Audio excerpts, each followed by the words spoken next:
Okay, we're now joined by Coach Bob Stoops from Oklahoma. Coach, your thoughts about the upcoming season? Okay, thank you, Peter. Excited to be here today to start the 2015 season. I brought some of our excellent players here today with me, Ty Darlington, Sterling Shepard, and Trevor Knight on offense. All exceptional guys, and then Eric Stryker as well, our great outside backer here also with me. Great guys, great representatives of the University of Oklahoma, great workers, great leaders on our team. Again, excited, after last season finishing, just overall having a disappointing year when you're used to, I think, 12 of the previous 14 years we had 10 or more wins and you go 8-5. It's not up to our standards and our expectations as a program for sure. So you can look at it different ways, of course. We look at it also in some of those games where one play away, maybe in a few of those games, to having a chance to have a couple more wins if you don't give up one play on defense, or you don't have a turnover for a touchdown, you don't miss a field goal, you don't punt the ball one more time if you a poor decision by a coach. So those kind of things, we all had a hand in it, one side of the ball or the other. To give ourselves a chance for a few more wins, but that didn't happen. But I still believe in the way our players work and the overall, our overall program and the way we go about things. We made some changes there in the winter leading up to spring ball. We hired Lincoln Riley as our offensive coordinator from East Carolina, and Dennis Simmons from Washington State, who also came with us that has worked with Lincoln in the past. So the transition was really pretty seamless. Our players have really taken to the new system, and I'm excited about the opportunity maybe to hopefully stay on the field more, move more consistently, and be more productive in scoring points. Defensively, we hired a couple new guys, and in the secondary, Kerry Cooks and Dyron Reynolds in the defensive line, and I like how that has gone through the spring. Mike moving to outside backers has allowed him more opportunity to move around to each position, and I thought through the spring we made really good progress. I feel like on defense we have with all the guys that are back, we have a chance to make improvement just from experience, with maturity and guys being older, in particular in the secondary. Some guys I think are pretty special are Stephen Parker and Jordan Thomas that were true freshmen a year ago, now a year older. I see improvement through the spring and summer. Same with the safeties, Ahmad Thomas, Tari Bird. Of course, Zach Sanchez is a guy that's really special for us as an all-star. And then, up front, some new guys I think that are going to really help. Of course, you got Eric Stryker and Charles Tapper up front. I think some guys like Charles Walker, DJ Ward, or some guys, Matt Romar in the D-line, that are going to have a chance to really come on and really make a mark this year as well. The kicking positions are really solid. I really like, even though we have new guys, Nick Hodgson went through the entire spring of 15 practices. I think he missed 3 field goals the entire spring, and we kicked every day, and has a huge leg. So I'm excited about the opportunity there. And Jack Steed, as our punter, really showed good consistency through the spring.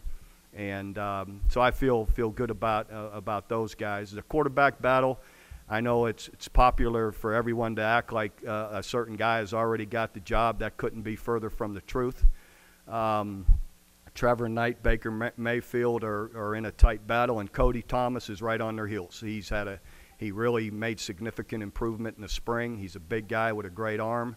So we really that competition is going to continue, and whoever can make the most consistent plays, be the most consistent in moving the ball, and can avoid the really bad play, will be the guy that's on the field. I think we had 8 turnovers last year that went for touchdowns, and those are hard to overcome. And so whoever can protect the ball the best will be that guy leading us, and then we'll just see, as it goes and the competition goes, who earns that job.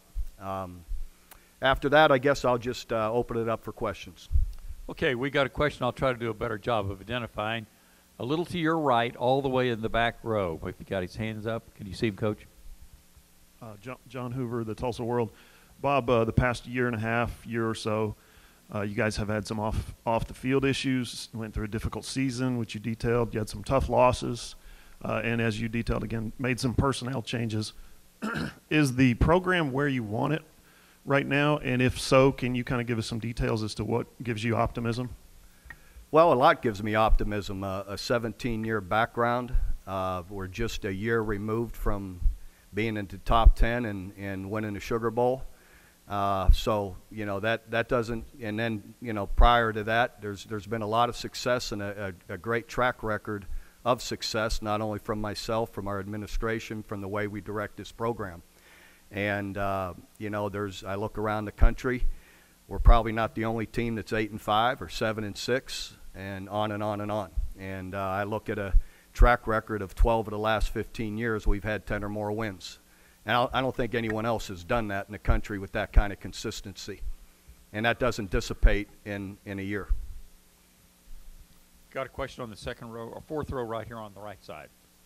Coach, it's Anwar Richardson from Orange Bloods. Coach, there's been a lot of programs on the college and pro level that have distanced themselves from men who have committed domestic violence against women. Why haven't you distanced yourself from Joe Mixon? Well, we have, first let me say that there is no place for it. It should never happen. There's not only domestic violence, but there's violence towards women. There's violence in general. None of it should be tolerated, and it has been disciplined. We disciplined in a certain way, depending on, what the circumstances we have. And, these guys have had significant penalties.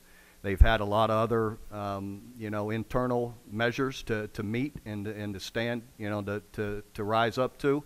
And if all those were met, then they have the opportunity to redeem themselves and hopefully grow from their experience. And we also feel that being an educational institution in the age of these young men, they deserve an opportunity to do that. And it's our job to help them. But they also know that we have some very high standards for them to meet, and if they're not met, then they won't be with us any longer. Question on the aisle, just a little bit to the right. This way. Kellis Robinette with the Wichita Eagle. Coach, you have a lot of experience with Bill Snyder. I was wondering if you could tell us what you saw in him working with him years ago that signaled to you that he would continue to have success far into the future and still do it today. I was so fortunate to be a graduate assistant on that Iowa staff, and I don't need to name all the guys that are there that have been head coaches and mentors of mine, and my biggest mentor is the D coordinator, Bill Brazier, who wasn't a head coach. But Coach Snyder's a guy that I worked really directly as a young coach running the defense against his offense. So I was running the scout team. So I had worked with Coach for 4 or 5 years before he got the job at Kansas State, and I was just so lucky that he called me right away to go with him, to have a chance to coach the secondary. And I think the things that stood out to me at the time were his attention to detail, his great determination, and just how wise he was, how smart, and I think too that I had great confidence in him because what we turned the program around at Iowa, and I was there when it did turn around, and he was such a part of it, and I got to see it firsthand, and actually one of the players that helped make that happen. So I learned a lot in that period of time with Coach Snyder at Iowa, and then of course more as I got to work with them at Kansas State for those first 7 years. Coach, back here, Brian Baldinger, Fox Sports. Right-hand side, Coach.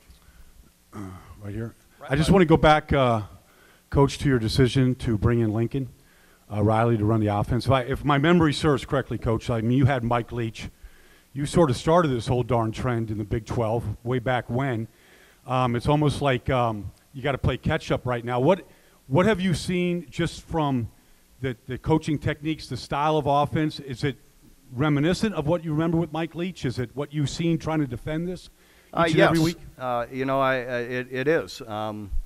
My primary reason is, I believe in the offense. It's what we started with, as you said. We kind of made it popular when I hired Mike from Kentucky, from Hal Mummy, and then it spread. And I looked, as I was looking to hire somebody, I looked at what are the top total offenses in the country. I looked at what are the top 15 total offenses in the country, and 6 of the top 13 were from this family from Hal Mummy, Mike Leach, however you want to put it, from this family of offense.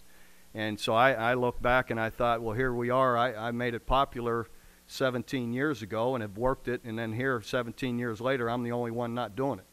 And I just felt that it'll give us more opportunity, hopefully, to stay on the field longer, eat up more yards, gain field position, and score points. But we've yet to do that, But Lincoln's had a great track record in running this offense, and believe we've got good personnel to go with, this style of offense.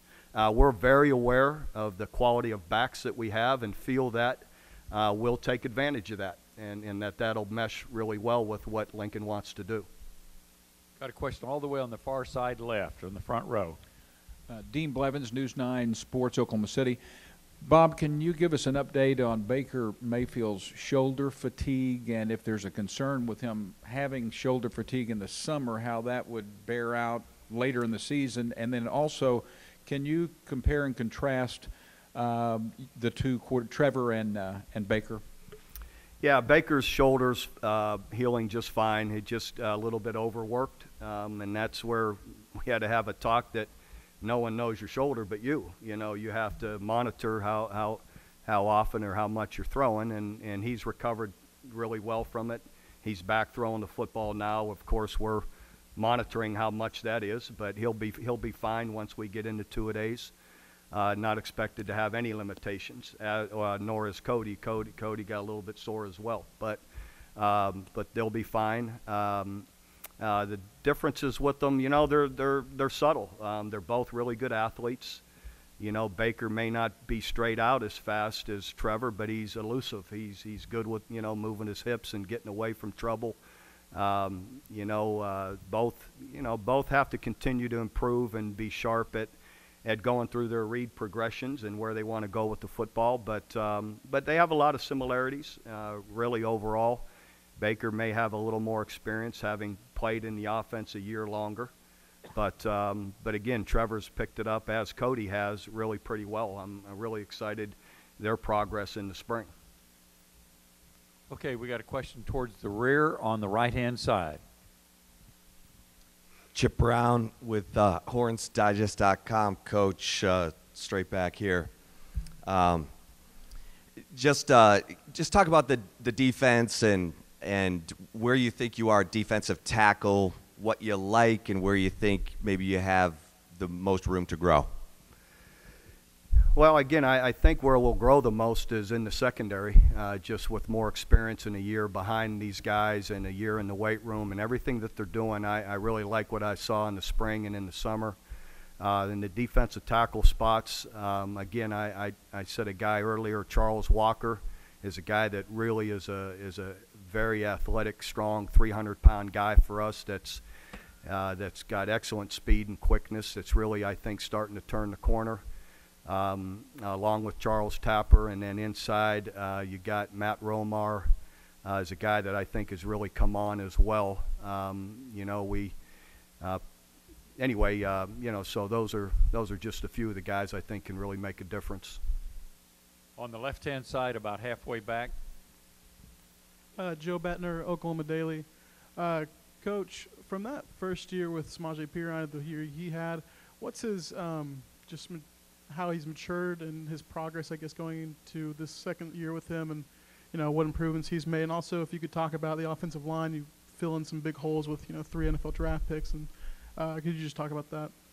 Yeah, Samaje's it's hard to improve on where he was, but I believe he will. He's such a great worker, very humble guy that's always hungry.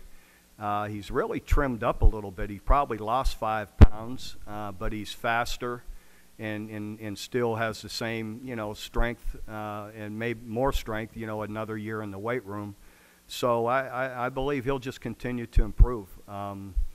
The tackle positions, the guys that really came out of spring that really did a good job that are older guys that have been playing for us for a few years now. Josiah St. John and Derek Forniak are the guys that we're really excited about what they're doing.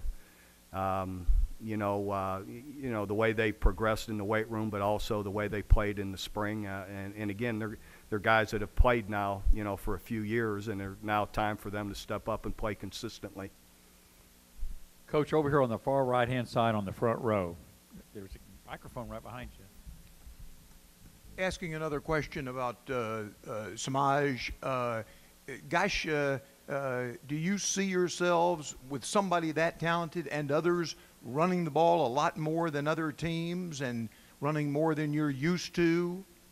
It'd be hard to run more than we're used to, but Samaj is going to get the football. We're very aware of the quality of player that he is. But again, I think we'll have a good mix. I think you're at your best. I don't worry that you're ever 50-50. I just worry that you're productive. If we're productive throwing the football, generally it's going to help you run the ball. If you're good running the football, generally you're going to be able to throw it a little easier, and we just want to have a good balance to it. On the aisle towards the rear. Myron Patton, Fox 25, Oklahoma City. You've had some quarterback battles since you've been at Oklahoma. Does this one remind you of any other that you've had? And then, two, you mentioned in your opening statement a guy, DJ Ward, who hadn't played a lot of football the last couple of years, missed his senior year in high school, and then redshirted. Kind of talk about his progression, just what you've seen you've liked about it. Yeah, the quarterback battle is similar to any other time. When you have you don't have a clear-cut guy that just stands out ahead of everyone. So, we'll let it play out. I'm not sure whatever years that would be, but again, it's nothing new. When you've been in coaching as long as I have, that happens. And again, it just gets down to, letting it play out, letting guys continue to compete for it.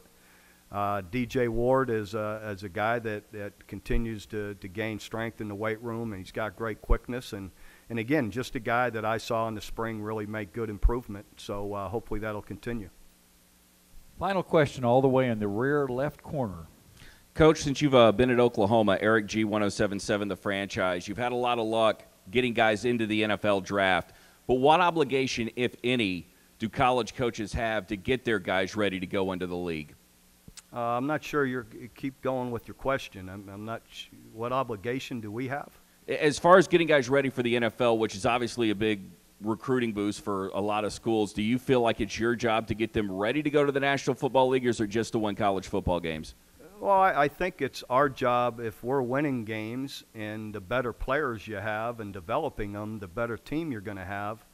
That's where it begins. And by doing that, you are getting them prepared to play in the league. Someone showed me, I think in the last 5 years, we're like 4th or 5th in the country in number of draft picks. So I guess we're developing them in a positive way, but it also – so I think if you're developing them to be an NFL draft pick, you're also developing them to be a player that's going to play at a winning level for you and your team. So I think that comes first. But when you're doing your job the right way, it leads to being able to be a draft pick as well. Okay, Coach, thank you very much. We need to get you to sign a couple of footballs over here, and then we're going to turn you loose.